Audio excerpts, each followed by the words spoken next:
Ever wondered how a handful of tech headlines from a single day can actually piece together a massive global story? Well, that's exactly what we're going to do today. We're connecting the dots on a story that's not just about tech, it's about money, it's about power, and really, it's about the future. So let's start with a number that is, well, it's kind of hard to even wrap your head around. $200 billion. That's how much investors funneled into AI startups in 2025 alone. This isn't just a number, you guys. It's a massive signal that the entire global economy is shifting under our feet. And to put that number into perspective, look at this. We're talking about a genuine tectonic shift here.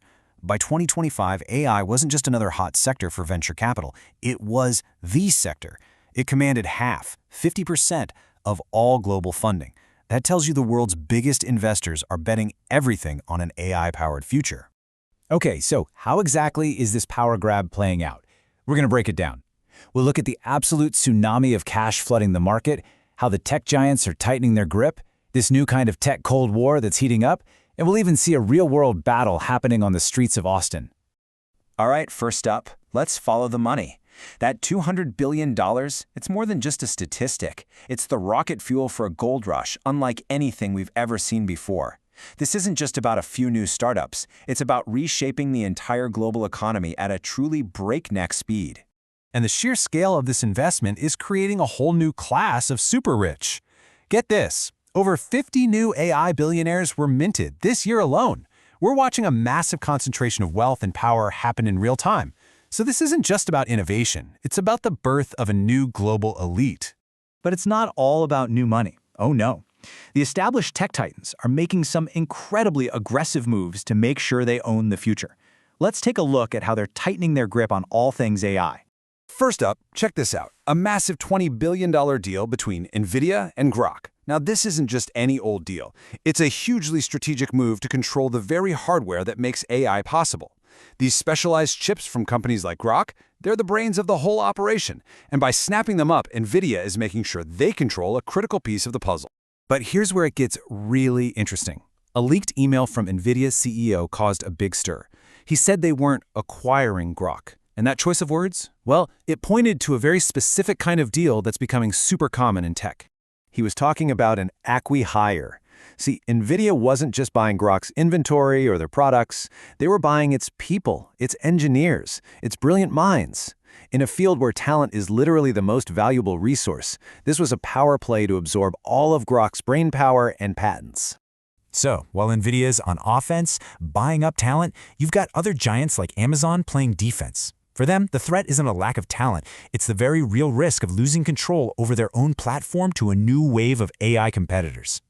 And Amazon's strategy is a classic build a moat and pull up the drawbridge move. First, they block outside AI agents from their site. Then, they pour money into building their own. They're not just protecting their turf, they are building a walled garden where they control the entire shopping experience. It's a really powerful play to stay on top in the age of AI. Okay, let's zoom out a bit. Because this isn't just a corporate food fight. The race for AI dominance is playing out on the world stage, with entire nations competing for technological supremacy.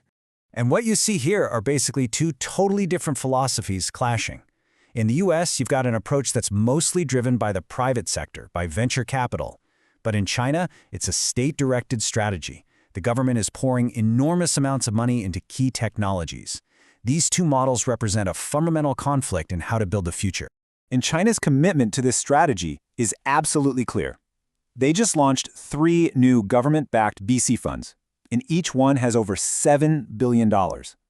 They're making a massive bet on what they call hard tech, things like AI and semiconductors. The goal here is simple: create a totally self-sufficient tech ecosystem, one that doesn't need to rely on anyone else. So the big question is this state-backed push actually working? Well, from what we're seeing, the answer is a resounding yes. We're already seeing the results in the devices we use every single day. I mean, this chart tells a powerful story. In just 2 years, the percentage of Chinese-made parts in Huawei's AI-ready phones jumped from 32% all the way to 57%. That's a clear sign that China is closing the technology gap fast and building a supply chain that can stand on its own. This has huge implications for the global balance of power. But okay, this isn't all just about abstract global competition and corporate boardrooms. The AI power grab is having a very real impact on our daily lives. So let's bring it right down to the street level and see how it's playing out in Austin, Texas.